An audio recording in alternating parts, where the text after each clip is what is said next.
Pence met with protests in Jordan amid unease over U.S. recognition of Jerusalem. U.S. Vice President Mike Pence was met with protests in Jordan, even as he has been trying to reassure Arab allies who are uneasy over U.S. President Donald Trump's move to declare Jerusalem the capital of Israel. Pence was meeting Sunday with Jordan's King Abdullah II for discussions that are expected to include the Trump administration's December decision on Israel's capital and plans to shift the U.S. embassy from Tel Aviv to Jerusalem. Ahead of his arrival, several dozen Jordanians gathered outside the U.S. embassy in Amman, protesting against U.S. policies in the Middle East. "America is the head of the snake," they chanted.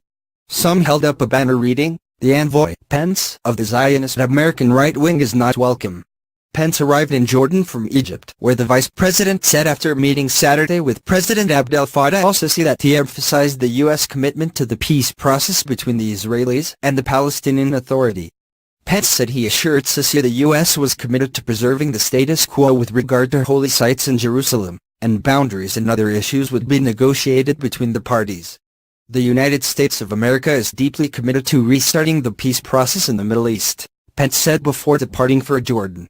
He said he would be delivering that message in Jordan, delivering that message in Israel, as well. The Trump administration's dramatic policy shift on Jerusalem has posed a dilemma for Jordan's monarch. Palestinians make up a large segment of Jordan's population, and the ruling Hashemite monarchy derives some of its political legitimacy from its historic role as custodian of Jerusalem's main Muslim shrine, the Al-Aqsa Mosque, which is Islam's third holiest site. Any perceived threats to Muslim claims to the city, such as Trump's shift on Jerusalem, could undermine its vital role there.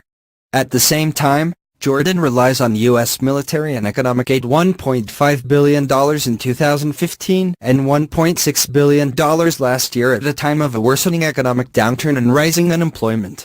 At his Saturday meeting with Egyptian leader al-Sisi, Pence sought to reassure the head of the most populous Arab state that the U.S. would support a two-state solution.